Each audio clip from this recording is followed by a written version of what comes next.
Manoranjan parliament ಮೇಲೆ ಏನು attack ಆಯಿತು, ಪಾರ್ಲಿಮೆಂಟ್ನಲ್ಲಿ ಏನು ದಾಂಧಲೆಗಳೆಲ್ಲ ಆಯಿತು, ಅದರ ಮುಖ್ಯ ರೂವಾರಿ ಆಗಿರುವಲ್ಲಿ ಒಬ್ಬಾತ ಮನೋರಂಜನ್. ಆತನ ಮೂಲ ಮೈಸೂರು. ಆತ ಎಂಜಿನಿಯರಿಂಗ್ ಪದವೀಧರ. 2013-14 ತನ್ನ ಪದವಿ ಮುಗಿಸಿದ್ದಾನೆ, ಎಂಜಿನಿಯರಿಂಗ್ ಮುಗಿಸಿದ್ದಾನೆ. ಆದರೆ ಇಲ್ಲಿ ತನಕ 9ರಿಂದ 10 ವರ್ಷ ಆಗ್ತಾ ಬಂತು. ಆತ ಕೆಲಸಕ್ಕೆ ಸೇರಿಲ್ಲ, ಅವನ ಕೈಯಲ್ಲಿ ದುಡ್ಡಿಲ್ಲ. ಆದರೆ ಆತ ವಿದೇಶಕ್ಕೆ ಹೋಗ್ತಾ ಇದ್ದ, ಡೆಲ್ಲಿಗೆ ಹೋಗ್ತಾ ಇದ್ದ, ಬೇರೆ ಬೇರೆ ಕಡೆ ಹೋಗ್ತಾ ಇದ್ದ. ನೋಡಿ, ಇದು ಅವನು ಮನೋರಂಜನ್.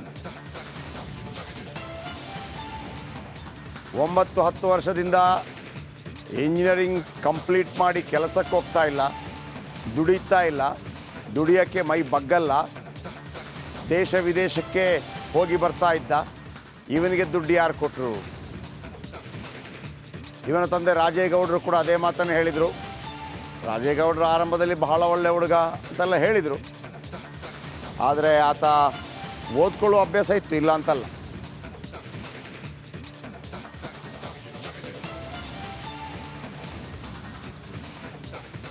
ಓಕೆ, ನಮ್ಮ ಪ್ರತಿನಿಧಿ ವಿನೋದ್ ನಮ್ಮೊಂದಿಗೆ ನೇರ ಸಂಪರ್ಕದಲ್ಲಿದ್ದಾನೆ. ಎಸ್ ವಿನೋದ್, ಈಗ ಬರ್ತಿರುವಂಥ ಮಾಹಿತಿಗಳೇನೇನು? ಈಗ ಅವರ ತಂದೆ ಮೊದಲು ಹೇಳಿದರು, ಪಾಪ ಮಕ್ಕಳು ಮಾಡೋ ತಪ್ಪಿಗೆ ತಂದೆಯನ್ನು ಆಕ್ಷೇಪಣೆ ಮಾಡೋದಲ್ಲ ಇಲ್ಲಿ.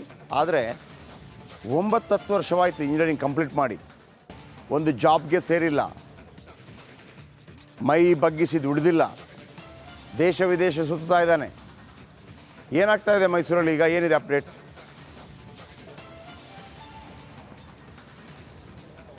ಜಯಪ್ರಕಾಶ್, ಈಗಾಗಲೇ ಏನೋ ಕಳೆದ 2 ದಿನಗಳಿಂದಲೂ ಕೂಡ ಏನು ಮನೋರಂಜನ್ ನಿವಾಸಕ್ಕೆ ಪೊಲೀಸರು ಭದ್ರತೆಯನ್ನು ಒದಗಿಸಿದ್ದಾರೆ. ಅದನ್ನು ಹೊರತುಪಡಿಸಿದರೆ ಈಗಾಗಲೇ ರಾಜ್ಯ ಮತ್ತು ಕೇಂದ್ರ ಗುಪ್ತಚರ ಇಲಾಖೆ ಅಧಿಕಾರಿಗಳು ಅವರ ಮನೆಗೆ ಭೇಟಿ ಕೊಟ್ಟು ಸಾಕಷ್ಟು ಮಾಹಿತಿಗಳನ್ನ ಕಲೆ ಹಾಕಿದ್ದಾರೆ. ಜೊತೆಗೆ ಅವರ ಇವತ್ತಿನ ಅಪ್ಡೇಟ್ಸ್ ಅಂತಂದರೆ ಏನು ಮನೋರಂಜನ್ ಬಳಸ್ತಾ ಇದ್ದಂಥ ರೂಮನ್ನು ಈಗಾಗಲೇ ಪೊಲೀಸರು ಬೀಗವನ್ನು ಹಾಕಿದ್ದಾರೆ. ಜೊತೆಗೆ ಅಲ್ಲಿದ್ದಂತಹ ಕೆಲ ವಸ್ತುಗಳನ್ನು ಕೂಡ ಈಗಾಗಲೇ ಪೊಲೀಸರು ವಶಕ್ಕೆ ಪಡೆದಿರುವಂಥದ್ದು.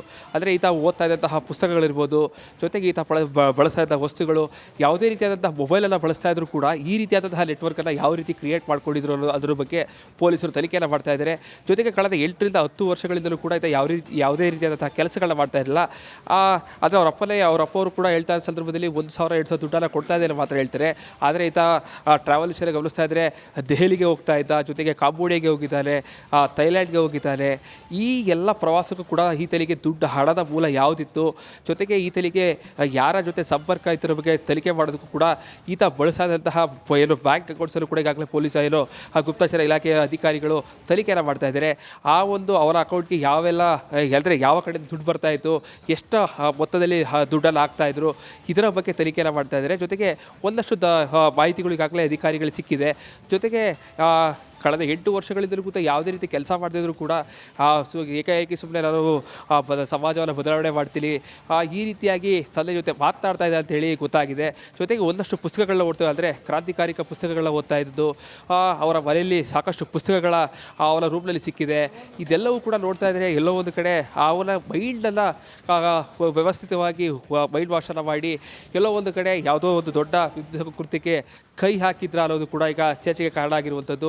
ಜೊತೆಗೆ ಈ ಒಂದು ಪ್ರಕರಣದ ಸಾಗರ್ ಶರ್ಮಾ ಏನಿದ್ದಾನೆ, ಆತನು ಕೂಡ 2 ಬಾರಿ ಈ ಮೈಸೂರಿಗೆ ಬಂದು ಹೋಗಿದ್ದಾನೆ. ಆ ಒಂದು ಸಂದರ್ಭದಲ್ಲಿ ಮೈಸೂರಿಗೆ ಬಂದ ಸಂದರ್ಭದಲ್ಲಿ ಅವರಿಗೆ ಭೇಟಿಯಲ್ಲಿ ಮಾಡಿದರು. ಮನೆಗೆ ಬಂದ ಸಂದರ್ಭದಲ್ಲಿ ಕೇವಲ 1 ಬಾರಿ ಊಟವನ್ನು ಮಾಡಿದ್ದಾರೆ. ಜೊತೆಗೆ ಅವರ ರೂಮ್ನಲ್ಲಿ ಇಬ್ಬರು ಕೂಡ ಮಾತುಕತೆ ಮಾಡ್ತಿದ್ರು ಅಂತೇಳಿ ಪೊಲೀಸರಿಗೆ ಅವರ ಪೋಷಕರ ಮಾಹಿತಿಯನ್ನು ಕೊಟ್ಟಿದ್ದಾರೆ.